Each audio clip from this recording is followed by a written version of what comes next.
রাসমেলার শেষের দিন পৌরকর্মীদের ওপর দুর্ব্যবহার করেছে পুলিশ প্রশাসন। এই অভিযোগ তুলে পৌরসভার কাজ বন্ধ রেখে ফের বিক্ষোভ মিছিল করে প্রতিবাদে সামিল হল সর্বস্তরের পৌরকর্মীরা। এদিন কোচবিহার সাগরদিঘি সংলগ্ন পৌরসভা থেকে মিছিল শুরু করে এসপি অফিসের সম্মুখে সর্বস্তরের পৌরকর্মীরা বিক্ষোভে সামিল হয়।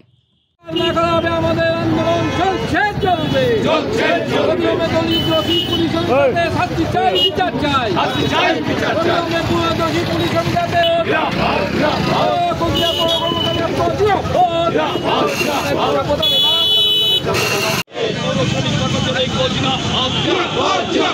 পৌর শ্রমিক কর্মচারী হামলাকারী পুলিশের বিচার চাই, শাস্তি চাই, হামলাকারী পুলিশ অফিসারকে অবিলম্বে গ্রেফতার করতে হবে। হামলাকারী পুলিশের কালো হাত ভেঙে দাও, কুড়িয়ে দাও।